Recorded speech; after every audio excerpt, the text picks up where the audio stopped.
This is Ken Smith reminding you it happened today, July 24th. But the year was 1534. Jacques Cartier lands in Canada and claims the entire continent for France. It was on this day, 1673, Edmund Halley enters Queen's College, Oxford, as an undergraduate. He will become an astronomer and discover Halley's Comet, 1673. 1823, on this day, slavery is abolished in Chile, 1823. It was on this day, 1824, Harrisburg, Pennsylvania newspaper publishes results of the very first public opinion poll with a clear lead for Andrew Jackson, 1824.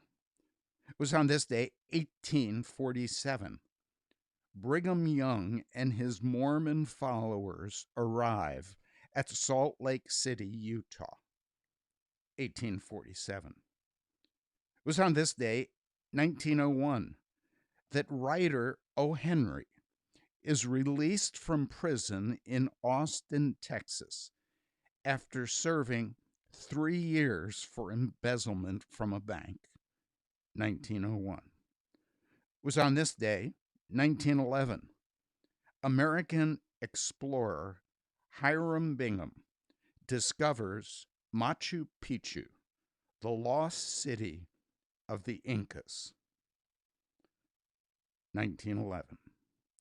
It was on this day, 1917, that the trial of a Dutch exotic dancer, Mata Hari, begins in Paris for allegedly spying for Germany and causing the death of 50,000 soldiers, 1917. It was on this day, 1929, New York to San Francisco, a foot race ends after 2.5 months of running. The winner is a 60-year-old from Monteverdi, 1929.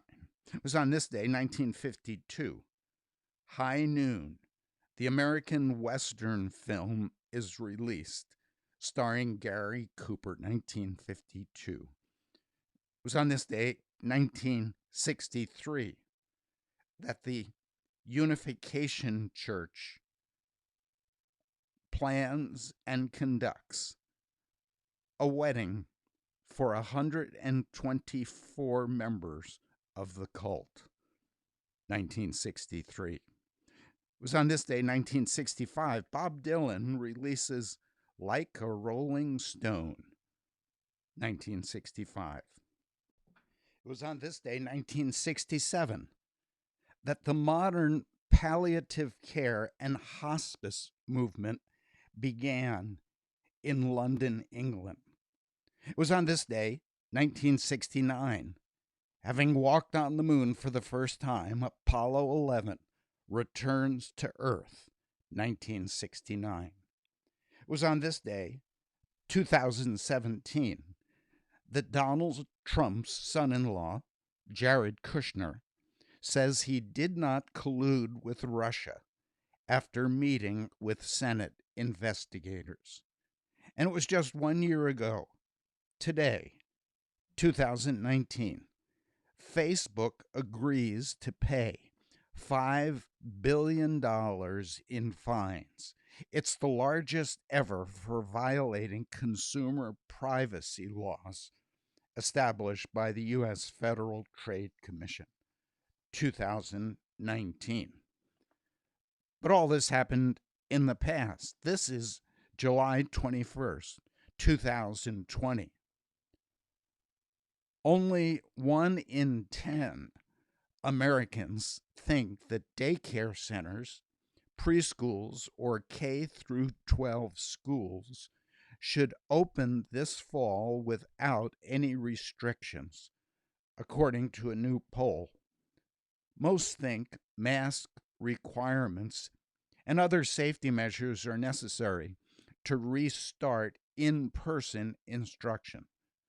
Roughly 3 in 10 say that teaching children in classrooms should not happen at all. A study in New York: home gyms may be the only gyms to survive the pandemic, according to a new survey of 2,000 Americans. Respondents were asked how the COVID-19 has changed fitness, both now and in the future. 60% say that they believe they will never return to a gym. Well, that's July 24th. Good news, bad news, confusing news. And yet behind it all is the good news that this is the day the Lord has made. We will rejoice and be glad in it. This is Ken Smith reminding you it happened today, July 24th, 2020.